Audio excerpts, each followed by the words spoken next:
Good morning, friends. Myself Kedar Badeka, and today I am taking the lecture of Material Science and Metallurgy. So, in today's lecture, we try to understand about that. We already discussed in this chapter, which is the crystal structures and the crystal imperfections. Uh, we study the different few of the things about the crystals and the crystal growths, and in today's lecture we try to understand about the nucleations and nucleations growth. So first we start, I think the nucleations word, you I think studies in the standard 8th, 9th and 10th, right? What is the meaning of the nucleation? Nucleation is one kind of the centers, right? The center of the generations. All the phase transformations can be described as a nucleations and the growth process. यहाँ पे जितने भी transformations होते हैं, right, liquid to solid transformation, solid to liquid transformations, वो जो सारे हैं ना, वो न्यूक्लिएशंस और ग्रोथ से ही वो पहचाने जाते हैं. In order to understand, predict and engineer phase transformations, we must understand the driving force and the kinetics and the mechanics of the transformations. So we start with the driving force.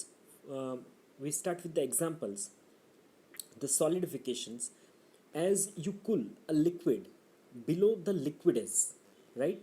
So the driving force for solidification which is increase.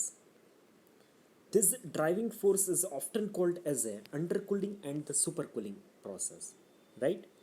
For example, the phase which is changed for a pure substance with more than one allotrope. I think we discussed the word allotrope in the last lectures. I think you have to revise that terminology, right? So, as you cool it below the phase transformation temperature, so the driving force for the phase change will be increased, right? So driving force for the nucleations, as it is important to realize the difference between the driving force and for the reactions as a whole, which is given by the change in free energy between the supersaturated liquid solutions and the two-phase mixtures. Why a different free energy for the nucleations? Because the first nuclei of beta 2 appear to do significantly change the compositions of the parent material. Thus the free energy change for the nucleation is the rate of the change of the free energy for the new product phase, which is the beta, right? So this is the very basic understandings about the nucleations and the growth. Here you can see that there is a two state of the process, which is the solid, liquids and the gases, right? As you apply the heating process and as you apply the cooling process, the phase transformations will be occurs, right?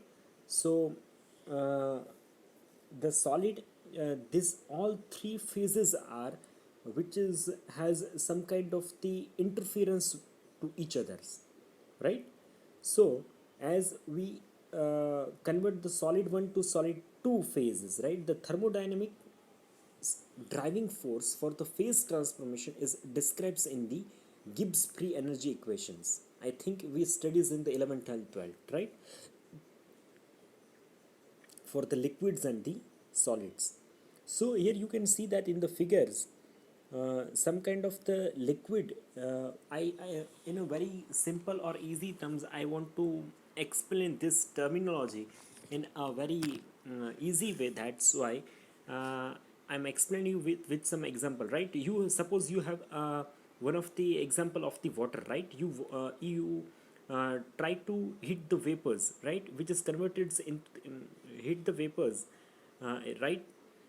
Sorry, मैं आपको और easy तरीके से समझा पास ये समझने के लिए, ये जो न्यूक्लिएशंस एंड द ग्रोथ है ना, सपोज ग्रोथ के बारे में आपको समझना है तो कैसा है, तो आपके पास सपोज एक वाटर है, वाटर के अंदर आपने क्या चीज़ अप्लाई किया, तो वाटर ने आपको उसको सडन कूलिंग प्रोसेस अप्लाई की, राइट? वो सडन कूलिंग प्रोसेस अप्लाई करने की वजह से उसका जो लिक्विड फेज था वो कन्वर्ट हो जाएगा आइस के अंदर. अब ice which is counted as one type of the solid, right? so the phase transformations from the solid to liquid and repeatedly it will be अगर आप उसको और ज़्यादा हीट करोगे, अब आपको एक एग्जांपल था कूलिंग का, उसका फेस ट्रांसफॉर्मेशंस हुआ, राइट। अब वो फेस ट्रांसफॉर्मेशंस के अंदर पूरा वो प्रोसेस था, उसके अंदर उसका ग्रोथ था, राइट। वो लिक्विड टू सॉलिड में कैसे उसका ग्रोथ हुआ, राइट। अब उसके कूलिंग के एग्जांपल के आप रिवर्सली अप्लाई करोगे हीटिंग, तो हीटिंग में सेम चीज़ आपको लगेगी कि आप ज़्यादा हीट करोगे तो वो सॉलिड जो लिक्विड है, लिक्विड में से इस गैसियस फॉर्म यानी वेपराइज फॉर्म में वो कन्वर्ट हो जाएगा।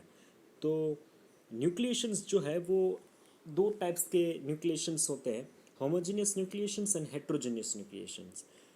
अब हम लोग समझने की कोशिश कर रहे हैं कि होमोजेनियस न्यूक्लिएशंस क्या होता है। ए spherical ball of solid of radius r in the middle of the liquid at a temperature which is below the Tm, right? The homogeneous nucleations Gl, which is the free energy of the liquid per unit volume, and Gs, which is the free energy of the solid per unit volume. So the homogeneous nucleations G is equal to Gs minus Gl. सो हमें उसकी solid के अंदर जो free energy थी उसको, उसमें से जो है उसके लिक्विड के अंदर जो free energy per unit volume थी उसको माइनस करेंगे तो हमें वो होमोजेनियस न्यूक्लिएशंस का हमें पता चलेगा। Now the second which is the heterogeneous nucleation. How does the solidification is begins, right?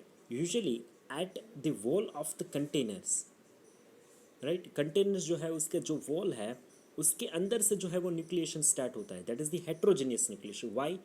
To describe it letters. So यहाँ पे आप देख लीजिए जो change in the free energy in the system due to the formations of the solid liquid ball, solid ball of radius R, ये चीज़ जो है वो बेसिकली जो हेट्रोजेनियस न्यूक्लिएशंस होता है ना, homogeneous that is the basically मैं आपको ये होमोजेनियस और हेट्रोजीनियस का बेसिक डिफरेंस बताओ ना, तो होमोजीनियस न्यूक्लिएशंस जो होता है ना वो बेसिकली सेंटर में से जो है वो स्टार्ट होता है, that is called as homogeneous nucleations, while the heterogeneous nucleations which start from the surface of any containers, right, in which the you has carried the certain kind of the liquids. So this is all about the homogeneous and heterogeneous nucleations. अब कौन कौन से जो factors है जो crystal के growth और न्यूक्लिएशंस के ग्रोथ जो है उसमें अफेक्ट करते हैं, राइट। तो उसके अंदर जो सबसे ज़्यादा फैक्टर्स जो है वो अफेक्ट करते हैं that is the protein purities and the homogeneities, right. वो उसकी प्योरिटी कितनी है और कितना वो जो लिक्विड एटम्स है उसके साथ होमोजेनाइज है, right. Then the participating solution, अगर उसके अंदर जो है आप कोई और सॉल्यूशन ऐड कर रहे हो तो फिर जो है वो फैक्टर जो है वो उसके न्यूक्लिएशंस और ग्रोथ के अंदर अफेक्ट करेगा।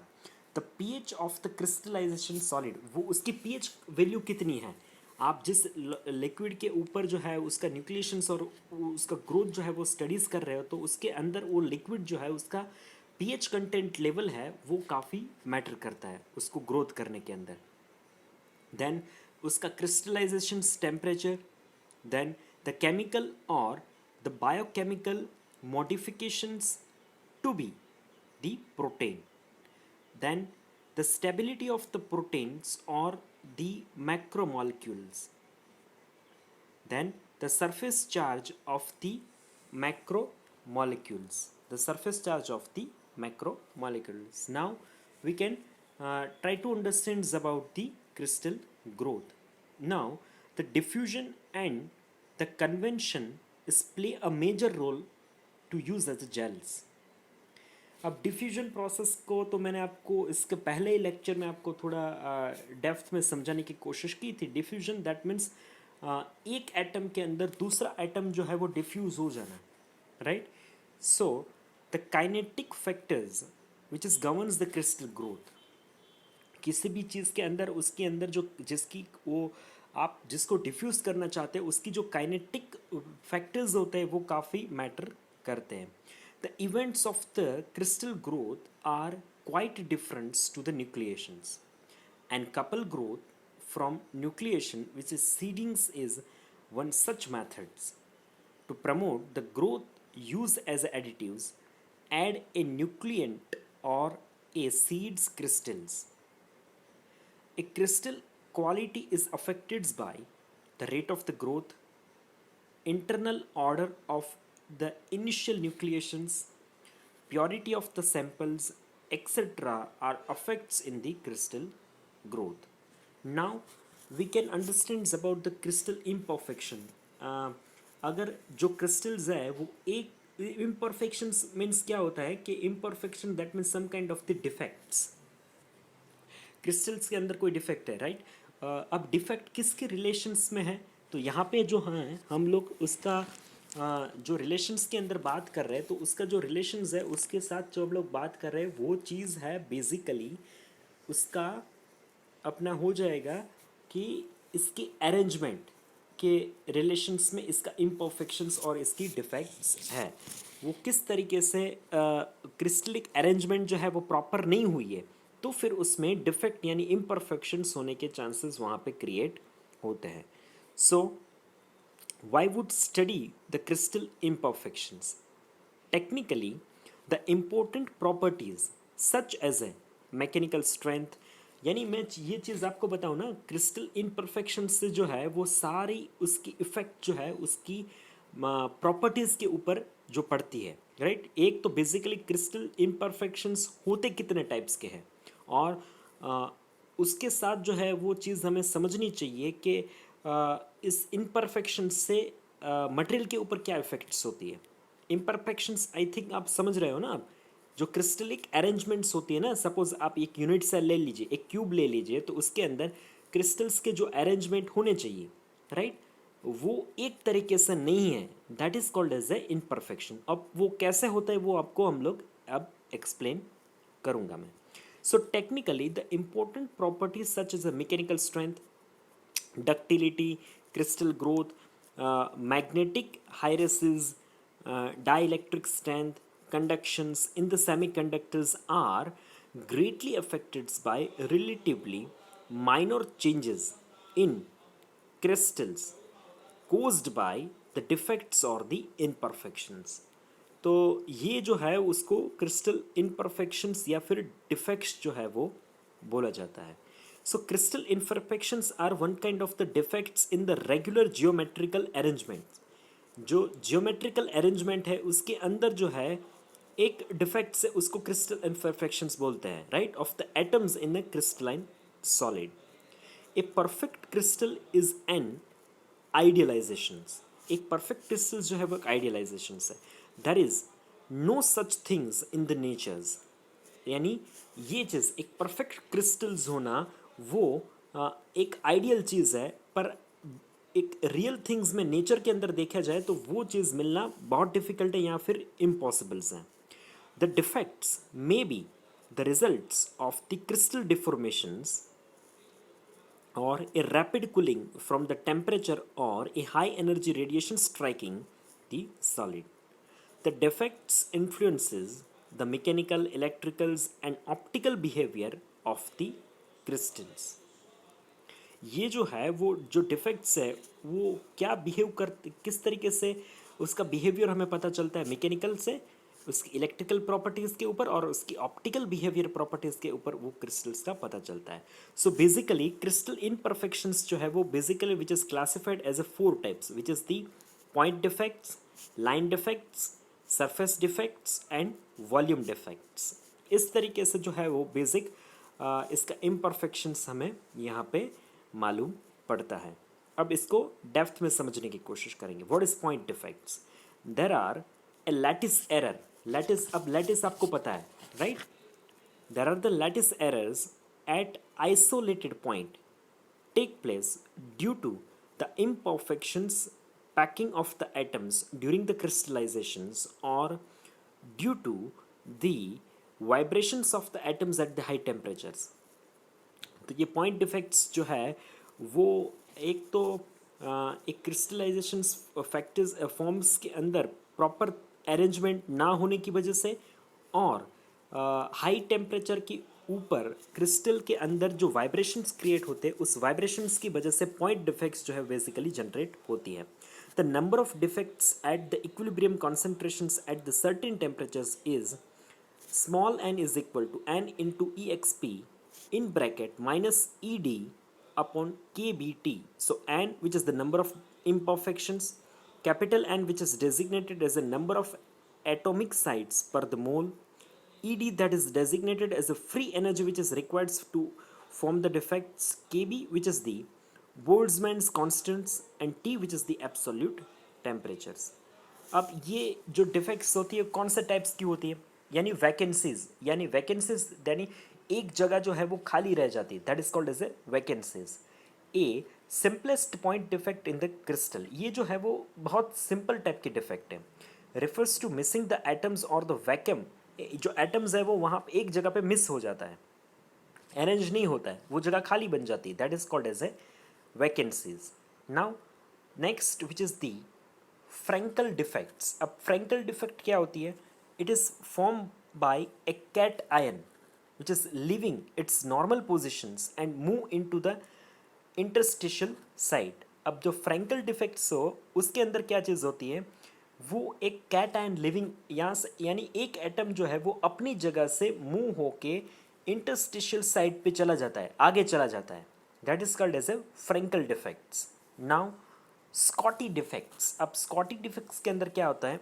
It is form by removing one cation and one anion form the interior of the crystals and then placing them both at the external surface.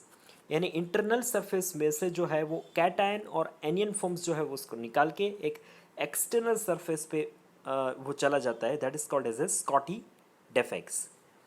अब यहाँ पे आपको ए, बी और सी दिखेगा. अब A that is the vacancy, यहाँ पे आप देख लीजिए ए डेजिग्नेट किया है, that is the vacancy, right. A जो है वो वैकेंसीज हमें प्ले कर रहा है, यानी एक जो है आप देख लीजिए जो राउंड राउंड जो है वो क्रिस्टल्स है ना, वो एक क्रिस्टल्स वहाँ पे छूट गया है, that is called as a vacancy और as a Schottky defects, right. The B which is the interstitials, यानी आप देख लीजिए कि वो एक लाइन में क्रिस्टल अरेंज होना चाहिए, वो अपनी जगह से मूव होके अपनी एक क्रिस्टलाइन लाइन में से जो है बाहर निकल के थोड़ा ऊपर या थोड़ा नीचे चला जाता है, that is called as a Frenkel defects, right. Then C which is designated as a vacancy interstitial spare which is the Frenkel defects, right. ये आपको यहाँ पे चीज़ पता चलती है. D which is the divacancies, D that is designated as a disvacancies, right, and E which is the designated as a split interstitials, यानी एक जो है वो पूरा जो एटम्स है वो पूरा स्प्लिट हो चुका है, वहाँ से पूरा एक तरीके से थोड़ा आगे चला गया, that is called as a split interstitials. And जो राउंड जो है वो वैकेंसी साइट की वजह से हमें डिफाइन किया है. ये आपको स्कॉटी डिफेक्ट्स यहाँ से वो पता चल जाएगा कि आप देख लिए एक रेड और एक ब्लू जो है वो एटम्स आपको दिख रहा है, पर एक बीच में छूट गया है.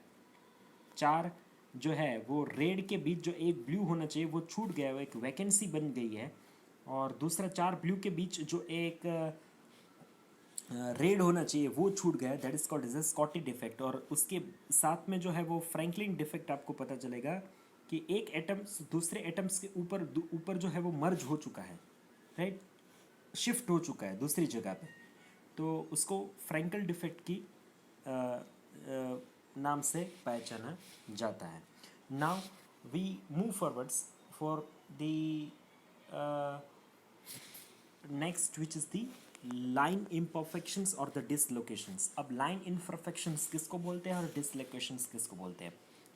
A 1D defects around which some of the atoms are misaligned. ये पूरी अब जो क्रिस्टल्स जो है वो एक मूव करता था ना, अब वो पूरी उसकी जो क्रिस्टलेटिक लाइन होती है ना वो पूरी मूव करेगी. These are responsible for the unuseful properties of the ductility in the metals. इसके हिसाब से जो है वो डक्टिलिटी जो है वो अफेक्ट होती है. Ceramics and the crystalline polymers, metals crystalline और पोलीमर के ऊपर जो डक्टिलिटी है वो एक तरीके से उसको वो वेरी करता है। अब इसके दो टाइप्स होते हैं, एज डिसलोकेशंस एंड स्क्यू डिसलोकेशंस। एज डिसलोकेशंस यानी एक पूरा एज जो है लाइन का वो जो है वो डिसलोकेट होता है, और स्क्यू यानी वो थोड़ा मूव हो जाता है, थोड़ा बैंड तरीके से हमको दिख रहा है। तो एज डिसलोकेशन किसको बोलते हैं? The perfect crystal is considered to be made up of vertical plane parallel to one another and to the side faces. If one of this vertical plane is doesn't extends to the top to the bottom of the crystals but ends part away within the crystals, then there exists as a dislocations. The bond lands above a slip plane are compressed to smaller than that of the equilibrium value, and below the slip plane bond length are found to be pulled apart are in the state of the tensions. Now the second, which is the screw dislocations, ये चीज़ आपको मैं figure के साथ जो है वो explain करूँगा तो आपको डेफिनेटली समझ में आ जाएगी। सो पहले उसको थियोरेटिकली वर्बली समझ लेते हैं। अब स्क्यू डिसलोकेशंस क्या है? It is forms by shear stresses that is applied. shear stresses यानी एक तरीके से घिस के लगने वाला जो स्ट्रेसेस लगते हैं वो, that is applied to produce one type of the distortions. The upper region of the crystal is shifted one atomic distance to the right relatives to the bottom portions. अब उसका नेक्स्ट हो जाएगा the Burger's vectors. The magnitudes and the directions of the lattice distortion associated with a dislocation is expressed in the terms of the Burger vectors. So if the Burger vectors and the orientations of the dislocations line are known, then the dislocation is completely described. ये चीज़ आपको यहाँ से पता चलेगी कि as locations किसको बोलते हैं। आप यहाँ पे देख लीजिए कि एटम्स जो है वो नीचे से, आप इसको फिगर को जो है वो आपको नीचे से आपको देखना है, राइट? तो नीचे आप देख रहे हैं कि जो क्रिस्टल्स है वो बेसिकली 6 क्रिस्टल्स आपको दिख रहे हैं, उसके ऊपर 6 क्रिस्टल है, उसके ऊपर 6 क्रिस्टल्स है। पर अब उसके ऊपर वाला जो ऊपर के टॉप 3 जो लाइंस है वहाँ पे एक क्रिस्टल्स जो है वो आपको एक क्रिस्टलोग्राफिक लाइंस जो है वो ज़्यादा मिलेगी, राइट? यानी एक एज से जो है वो वहाँ पे शिफ्ट हो रहा है, that is called as a one type of the edge dislocations. दूसरा जो है वो आपको यहाँ पे 3D इमेज जो है वो यहाँ पे आपको दिखाया गया है एज डिसलोकेशंस का। तो आप देखिएगा कि एक पूरा जो है वो आपके पास क्रिस्टलाइन स्ट्रक्चर्स है, उसको जो एक एज होती है वहाँ से वो डिसलोकेट होता है पूरा जो एक, यानी यहाँ पे चीज़ क्या हुई है आप देख लीजिए, बीच में एक क्रिस्टल लाइन क्रिएट होने की वजह से जो है वो एक पूरी क्रिस्टल लाइन जो है वो एक उसका एज से एक डिसलोकेशंस हुआ है, यानी वो पूरी शिफ्ट हुई है। यानी वो शिफ्ट हुई तो आपको उसका डायरेक्ट उसका रिज़ल्ट जो है वो कहाँ पे मिलेगा आपको? डायरेक्ट उसका रिज़ल्ट जो है वो आपको क्रिस्टल का शेप्स के ऊपर दिखेगा। अब दूसरी चीज़ मुझे यहाँ पे आपको जो बतानी है वो that is the skew dislocation. Skew यानी एक तरीके से थोड़ा सा आपको बैंड, यानी आप देख लीजिए कि जो सेकेंड 3D इमेज है अपने पास उसको आप बीच सेंटर में आप देख लीजिए तो थोड़ा जो है वो क्रिस्टल्स जो है वो ऊपर थोड़ा जो जैसे एम्बोज नहीं हुआ है, एम्बोस किस चीज़ को आपको किया थोड़ा सा बाहर निकलता हुआ दिख रहा है, यानी वो थोड़ा स्क्यू हुआ है, वहाँ से डिसलोकेट थोड़ा सा एक तरीके से इनसाइड से वो बैंड होके एक जैसे चीज़ कोई चीज़ फूल नहीं जाती है, राइट? मेटल थोड़ा अपने साइज में फूल जाता है, राइट? तो उस तरीके से वो स्क्यू डिसलोकेशंस, यानी वो सारी चीज़ जो होने के पीछे है वो अंदर जो है वो एक क्रिस्टल लाइंस जो है, क्रिस्टल की पूरी जो एक क्रिस्टल के स्ट्रक्चर की एक लाइन जो है वो डिसलोकेट हुई है, उसके हिसाब से जो है वो पूरा स्क्यू हुआ है वहाँ पे। अब कहीं बार जो है वो बीच से होता है, कहीं बार जो है वो एज से होता है, तो इस तरीके से उसको यहाँ पे बोला जाता है।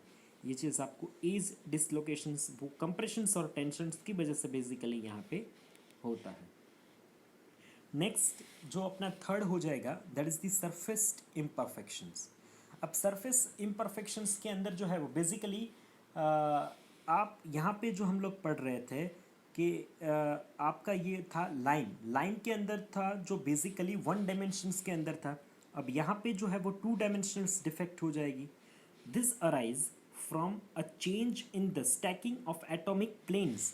ये यहाँ पे क्या था, वो एक क्रिस्टल लाइन जो है वो डिफॉर्म हो रही थी, उसकी वजह से लाइन डिफेक्ट। अब जैसे यहाँ पे पूरा प्लेन डिसलोकेट होगा, एक पूरा प्लेन डिसलोकेट होगा, तो फिर इस टाइप की डिफेक्ट्स जो है वो नॉर्मली जनरेट होती है।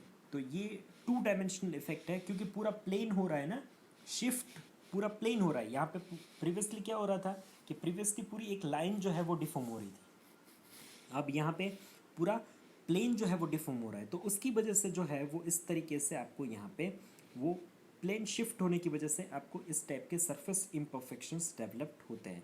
अब एक्सटर्नल सरफेस इम्परफेक्शंस होते हैं और इंटरनल सरफेस इम्परफेक्शंस भी होते हैं। तो एक्सटर्नल की जहाँ तक हम लोग बात करें तो imperfection which is represented by A boundaries, right.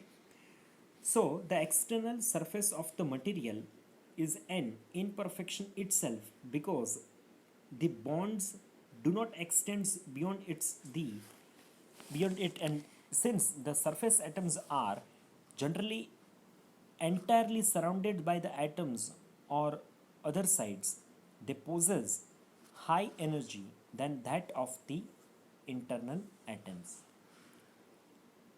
तो इंटरनल सरफेस इम्परफेक्शंस क्या होता है, this are manifested by such as a defect as a grain boundaries, tilt boundaries, twin boundaries and stacking folds.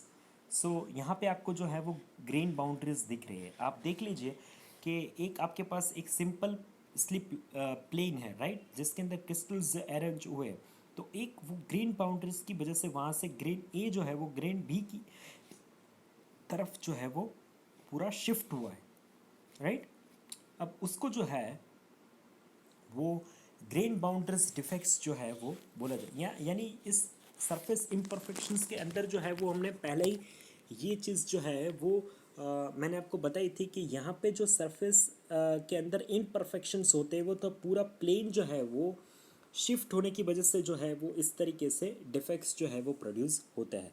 तो यहाँ एक क्रिस्टल्स जो दूसरे crystals के साथ अपनी बाउंड्रीज के साथ ज्वाइन है, उस बाउंड्री के साथ वो पूरा शिफ्ट करेगा, इस तरीके से वो पूरा प्लेन शिफ्ट करेगा। उस प्लेन शिफ्ट होने की वजह से जो है वो आपके यहाँ जो है वो सरफेस इम्परफेक्शंस जो है वो वहाँ पे डेवलप्ड होते हैं। इसके अंदर tilt boundaries, twin boundaries and stacking defects जो है वो इस तीन तरीके के जो डिफेक्ट्स जो है, टिल्ट यानी एक तरीके से टिल्ट यानी बैंड होना, डिग्रीज के ऊपर बैंड होना, राइट, वो बेसिकली लेस देन 10 डिग्री तक जो है उसका टिल्टिंग होता है। ट्विन यानी, अब ट्विन तो हमने पहले ही यहाँ पे एक ट्विनिंग जो है वो इफेक्ट इसके पहले जो है वो लाइन के अंदर देखा था, एज और ट्विन, राइट। और next which is the stacking.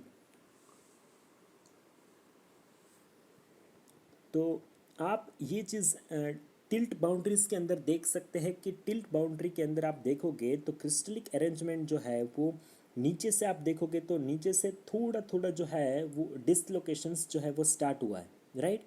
वो बाउंड्री को कुछ एंगल्स के ऊपर जो है वो पूरा एक जो दो ग्रेन्स जॉइंट है ना वो अपने से अलग होके जो है दोनों को शिफ्ट कर रहे हैं, और इस तरीके से पूरा जो है वो आपको ग्रेन बाउंड्रीज का टिल्टिंग जो है वहाँ पे होता है। टिल्टिंग यानी एक एंगल के ऊपर मूव होना यहाँ पे आपको दिख रहा है, that is called as a tilt boundaries. अब इसके बाद जो है वो ट्विन बाउंड्रीज, ट्विन यानी पूरी तरीके से उसकी डायरेक्शंस ही चेंज हो जाना, राइट। जैसे वर्टिकल था तो हॉरिजॉन्टल हो जाना, राइट, इस तरीके से उसका ट्विन बाउंड्री। यहाँ पे आप देखिए जो एक क्रिस्टल्स जो है वो पूरा स्क्वायर होना चाहिए, उसकी बजाय जो है वो पूरा उसका एक ग्रेन बाउंड्री की साथ, यानी आपको जो एक स्लांट लाइन दिख रही है ना, वो स्लांट लाइन की साथ जो है वो पूरा जो है वो एक तरीके से ट्विन हो चुकी है वो पूरी सरफेस, राइट। ये आपको यहाँ पे दिख रहा है। Then the fourth and last types of the imperfections which is the volume imperfections। पूरा सपोज आपके पास एक पूरा क्यूब वॉल्यूम है, तो वो पूरा क्यूब वॉल्यूम जो है उसका उसके अंदर imperfections आना, that is called as a volume imperfection। वो पूरा जो है वो 3 डायमेंशंस imperfections जो है वो बोला जाता है। This may arise when there is only a small electrostatic dissimilarities। अब ये कैसे होता है कि ये होने के चांसेस सबसे ज़्यादा जो है वो ऐसे ही है कि जब एक स्मॉल इलेक्ट्रोस्टेटिक जो है वो सिमिलरिटीज़ जो है वो डेवलप्ड होती है in stacking state which is closed pack planes in metals, for example like a crack. तो क्रैक की वजह से जो है वो पूरा जो है वो वॉल्यूम के अंदर इम्परफेक्शंस आता है। एक क्रैक जो है वो धीरे धीरे धीरे धीरे धीरे वो प्रोपोगेट होने की वजह से पूरा वॉल्यूम जो है वो डिस्ट्रॉयड हो जाता है। When a cluster of an atoms is missing, एक पूरी तरीके से एक क्लस्टर दैट मीन्स कि एक पूरा झुमखा एटम्स का वो अगर मिस हो जाता है तो इस तरीके से एक लार्ज वैकेंसी बन जाती है और वॉइड्स यानी एक बड़ा गड्ढा बन जाता है। इसको जो है वो वॉल्यूम इम्परफेक्शंस जो है हम लोग बोलते हैं। यानी एक पूरा आपके पास एक क्यूब है, राइट। वो क्यूब में से एक आप एक पूरा जो है वो एक एक जत्था जो है वो क्रिस्टल्स का वहाँ से गायब हो जाता है या फिर एक तरीके से मिस ही हो जाता है, तो उसको जो है वो वॉल्यूम इम्परफेक्शन से पहचाना जाता है। तो ये सेकंड चैप्टर के अंदर इतने सरफेस इम्परफेक्शंस थे। पहले हमने पॉइंट इम्परफेक्शंस को स्टडी किया, न्यूक्लिएशंस एंड ग्रोथ को स्टडी किया, line imperfections, surface imperfections and volume imperfections को हमने स्टडी किया।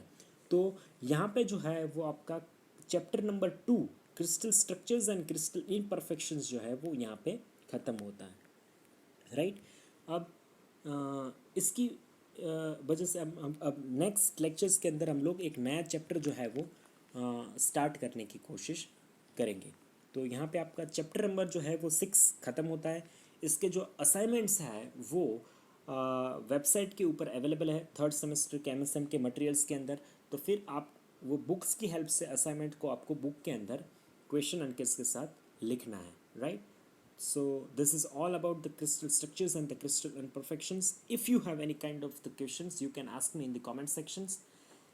Thank you so much for watching this video.